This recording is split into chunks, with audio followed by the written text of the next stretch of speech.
Hello students, IIT brain में आपका स्वागत। आज हम फिजिक्स में क्लास 11th के topic limitations of dimensional analysis पर डिस्कस करेंगे। ये डायमेंशनल एनालिसिस और यूनिट चैप्टर का लास्ट टॉपिक है। आज हम डिस्कस करेंगे कि डायमेंशनल एनालिसिस मेथड, जिसके हमने कई क्लिप्स में एप्लीकेशंस पढ़े हैं, उसके लिमिटेशंस क्या क्या है। लिमिटेशंस की शुरुआत हम उस कांस्टेंट से करेंगे जो हम नहीं कैलकुलेट कर पाते हैं डायमेंशनल एनालिसिस से बनने वाले फॉर्मूलों में। अगर हम डिस्कस करें अपनी पिछली क्लिप में जो हमने डेरिवेशंस डायमेंशन एनालिसिस से बनाए थे, उसमें से एक एग्जांपल मैं उठा रहा हूं। हमने डिराइव किया था कि T equal to root L by G होता है किसी पेंडुलम के लिए, और साथ में प्रोपोर्शनलिटी को रिमूव करने के लिए एक कांस्टेंट टर्म K यूज किया था। यहां पर ध्यान दें कि स्टैंडर्ड फॉर्मूले में ये K का वैल्यू 2 पाई होता है, तो डायमेंशन एनालिसिस ऐसा कोई प्लेटफॉर्म नहीं दे पाता है जिससे हम इस K की वैल्यू को पता लगा सके। तो वैल्यू ऑफ K सबसे पहला लिमिटेशन है, आप समझ सकते हैं। K का वैल्यू इस मेथड से कैलकुलेट नहीं किया जा सकता है। सो डायमेंशन एनालिसिस फॉर्मूलों में क्वांटिटीज के बीच में प्रोपोर्शनलिटी तक तो रिलेशन डेवलप कर पाता है, लेकिन एसोसिएटेड कांस्टेंट की वैल्यू हम इस मेथड से पता नहीं लगा सकते। तो सबसे पहला लिमिटेशन इस मेथड का यही है कि हम K की वैल्यू को इस मेथड से पता नहीं लगा सकते हैं। सेकंड लिमिटेशन में आइए कि डायमेंशन एनालिसिस जो फॉर्मूले डिराइव करता है वो फॉर्मूले डायमेंशनली करेक्ट होते हैं, लेकिन उनका एक्चुअल करेक्ट होना कंफर्म नहीं करा पाता है डायमेंशन एनालिसिस। आप ध्यान दें कि अगर हम डायमेंशन एनालिसिस मेथड से किसी फॉर्मूले को करेक्ट डिफाइन करते हैं तो यह जरूरी नहीं होता कि वो फॉर्मूला करेक्ट है। इस बात को समझाने के लिए हमने S equal to UT plus half AT square फॉर्मूले में S equal to UT plus 5AT square change किया था और आपको समझाया था कि अगर हम S equal to UT plus 5AT square भी लिख देंगे तो भी डायमेंशनल एनालिसिस मेथड इस आउटकम को सही आउटकम बताएगी। तो यहां पर ध्यान दें कि मल्टीप्लिकेटिव टर्म गलत इस्तेमाल किया जा रहा है। यह मेथड चेक करने पर इस फॉर्मूले को सही बताती है। तो इसका मतलब यह है कि डायमेंशनली यह फॉर्मूला करेक्ट है अभी भी, लेकिन एक्चुअली यह फॉर्मूला करेक्ट नहीं है। आप अपने क्वेश्चंस को इस फॉर्मूले के बेस पे सॉल्व नहीं कर पाएंगे। तो एक्चुअली करेक्ट फॉर्मूले की जानकारी यह मेथड नहीं देती है। इस मेथड से निकला आंसर डायमेंशनली करेक्ट होता है। सो डायमेंशनली करेक्ट होता है बट एक्चुअली वो करेक्ट नहीं होता है। यह इस मेथड का सेकंड लिमिटेशन है। तीसरे इंपॉर्टेंट टर्म पे ध्यान दें कि डायमेंशन एनालिसिस मेथड केवल डायमेंशंस के बेस पे वर्क करती है। सो डायमेंशंस के बेस पे वर्क करने वाली इस मेथड में अगर सिमिलर डायमेंशनल फॉर्मूले वाली क्वांटिटीज को एक दूसरे से रिप्लेस कर दिया जाए तो यह मेथड उस रिप्लेसमेंट को चेक नहीं कर पाएगी, और ऐसे केस में यह मेथड उस फॉर्मूले को सही बताएगी। जैसे उदाहरण के लिए हम जानते हैं कि वर्क को W equal to F dot displacement फॉर्मूले से दिया जाता है। अब यहां ध्यान दें कि अगर इस फॉर्मूले में हम वर्क क्वांटिटी को रिप्लेस करके इसकी जगह पर टाउ यूज करें, टॉर्क यूज करें, और इस फॉर्मूले को डायमेंशनल एनालिसिस की मेथड से चेक करने की कोशिश करें, तो डायमेंशनल एनालिसिस मेथड इस फॉर्मूले को करेक्ट बताएगी, जबकि यह फॉर्मूला एक्चुअली ट्रू नहीं है। ठीक ऐसे ही अगर हम टॉर्क के फॉर्मूले में टॉर्क की जगह वर्क यूज करें तो डायमेंशनल एनालिसिस मेथड उस फॉर्मूले को सही बताएगा, जबकि हम ये जानते हैं कि वो फॉर्मूला एक्चुअली सही नहीं होगा। सो इस तरह से कई फॉर्मूले गलत डिराइव हो सकते हैं डायमेंशन एनालिसिस की मेथड से, अगर हमारे पास ऐसी क्वांटिटीज हैं जिनका डायमेंशनल फॉर्मूला सेम है। हम यह भी जानते हैं कि क्वांटिटीज के डिफरेंट अरेंजमेंट के आधार पर एक आउटकम को कई तरीकों से निकाला जा सकता है। जैसे उदाहरण के लिए हम जानते हैं कि एक्सेलरेशन की यूनिट मीटर पर सेकंड स्क्वायर होती है। सो एक्सेलरेशन की यूनिट मीटर पर सेकंड स्क्वायर होती है और u वेलोसिटी की यूनिट मीटर पर सेकंड तो अगर हम u square by a term को सॉल्व करें, इसका जो ओवरऑल डायमेंशनल फॉर्मूला आएगा वो L आएगा।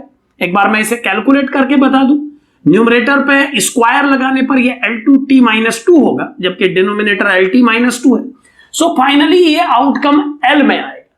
सो अगर गैलीलियन इक्वेशन को आप S equal to u square upon a plus ut plus half at square भी लिख दें तो डायमेंशनल एनालिसिस मेथड इस आउटकम को करेक्ट बताएगा, जबकि हम जानते हैं कि यह फॉर्मूला एक्चुअली करेक्ट नहीं है। इस तरह से डायमेंशनल एनालिसिस मेथड उन क्वांटिटीज में डिस्टिंग्विश नहीं कर पाती है जिनका डायमेंशनल नेचर सेम हो जाता है, जिनका डायमेंशनल फॉर्मूला सेम हो जाता है। सो तीसरा ड्रॉबैक यही है कि इस मेथड से सिमिलर क्वांटिटीज के बीच में एक कंफ्यूजन क्रिएट हो जाता है। सो सिमिलर क्वांटिटीज को डिस्टिंग्विश नहीं कर पाती है ये मेथड। तो k की वैल्यू न निकाल पाना, डायमेंशनली करेक्ट होना बट एक्चुअली करेक्ट होने की कंफर्मेशन न दे पाना, और सिमिलर क्वांटिटीज के बीच में दिया गया कंफ्यूजन, ये 3 प्रीलिम ड्रॉबैक हैं इस मेथड के। इसके अलावा अगर हम बात करें ऐसे फॉर्मूलों की जिनमें एक ही डायमेंशनल टर्म को 2 क्वांटिटी में यूज किया गया हो, तो उन केसेस में यह मेथड इंडिपेंडेंट पावर्स के फॉर्म में प्रॉब्लम सॉल्व नहीं कर पाती है। जैसे उदाहरण के लिए अगर हमें F equal to eta A del v by del x फॉर्मूले को ड्राइव करना हो और हम इस फॉर्मूले में फोर्स को ईटा की ए पावर, ए की बी पावर, डेल वी की सी और डेल एक्स की डी पावर लिख करके सॉल्व करने की कोशिश करें तो इस तरह से यह सॉल्व नहीं किया जा सकेगा।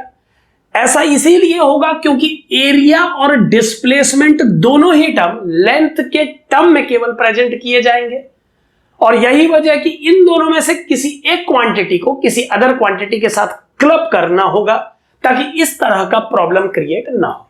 यानी यही वजह है कि आप delta we by delta x को एक सिंगल टर्म के रूप में यूज करके इस तरीके के डेरिवेशन निकाल पाते हैं। यानी इस फॉर्मूले को डिराइव करने के लिए आपको ईटा में ए पावर, ए में बी पावर और del v by del x में सी पावर लेनी होगी। सो इस तरह से अगर एक डायमेंशन यूज हो रही है 2 क्वांटिटी में, तो किसी एक क्वांटिटी को क्लब करके किसी एक क्वांटिटी के साथ एक टर्म के रूप में लेना पड़ता है, तब यह मेथड उस फॉर्मूले को डिराइव कर पाती है। तो यह भी एक ड्रॉबैक है इस मेथड का कि 2 क्वांटिटी डिफरेंट होने पर भी हमें उन्हें साथ लेके आगे बढ़ाना पड़ता है। एक बात पे और यहां पर ध्यान दें, केवल उन्हीं फॉर्मूलों को यह मेथड डिराइव कर पाती है जो मल्टीप्लिकेटिव फॉर्म में दिए जाते हैं। मल्टीप्लिकेटिव फॉर्म में दिए जाने वाले फॉर्मूलों को ही मेथड डिराइव कर पाती है। जो फॉर्मूले एडिशन के फॉर्म में होते हैं उन्हें यह मेथड डिराइव नहीं कर सकती। सो मल्टीप्लिकेटिव फॉर्मेट में दिए गए फॉर्मूले या डिवाइड फॉर्म में दिए गए फॉर्मूले इस मेथड से डिराइव हो सकते हैं, लेकिन एडिशन या सब्ट्रैक्शन के फॉर्म में लिखे गए फॉर्मूलों को यह मेथड डिराइव नहीं कर पाएगी। अपनी पिछली क्लिप में हमने S equal to ut plus half at square को इस मेथड से कैसे बनाना पॉसिबल है यह समझाने की कोशिश की थी, और उसके साथ यह भी बताया था कि क्या ड्रॉबैक्स हैं और क्यों इस मेथड से इस तरह के फॉर्मूलों को डिराइव करने में दिक्कत होती है। एक फाइनल टर्म पे और ध्यान दें, इस मेथड से ऐसे किसी भी फॉर्मूले को आप कभी डिराइव नहीं कर पाएंगे जिसमें logarithmic function, trigonometric function sine cos tan या exponential term e to the power का यूज किया जाता हो। यानी ऐसे किसी भी फॉर्मूले को डिराइव करने में यह मेथड एक इंपॉर्टेंट मेथड का रोल प्ले नहीं कर पाती है। ऐसे फॉर्मूले इस मेथड से डिराइव नहीं किए जा सकते हैं जिनमें इनमें से कोई भी फंक्शन यूज किया गया हो। सो ये कुछ ड्रॉबैक्स हैं जो डायमेंशनल एनालिसिस मेथड में होते हैं। इन ड्रॉबैक्स के अलावा अपनी पिछली कई क्लिप्स में हमने डायमेंशनल एनालिसिस मेथड के एप्लीकेशंस भी डिस्कस किए हैं। सो एक बार गो थ्रू हो जाते हैं फाइनली इनसे। के का वैल्यू न निकाल पाना, किसी फॉर्मूले की एक्चुअल करेक्टनेस को न बता पाना, सिमिलर क्वांटिटीज के बीच में कंफ्यूजन क्रिएट करना, मल्टीप्लिकेटिव फॉर्मूलों को ही बस डिराइव कर पाना, एक डायमेंशन अगर 2 क्वांटिटी में यूज हो रही हो तो किसी एक क्वांटिटी को क्लब करने के बाद सॉल्व कर पाना, लॉग साइन कॉस टेन और एक्सपोनेंशियल फॉर्मूला को ड्राइव न कर पाना, ये सभी इस मेथड के ड्रॉबैक्स हैं। सो इस तरह से हम डायमेंशनल एनालिसिस के यूजफुलनेस और लिमिटेशंस सभी टॉपिक्स पर वन बाय वन डिस्कस कर सकते हैं। हमने अपनी कई क्लिप्स में इसके एप्लीकेशंस पर भी बात की है और फाइनली आज अपने लास्ट लेक्चर में इस चैप्टर के लिए हमने इसके लिमिटेशंस पर यह क्लिप तैयार किया है। Thank you.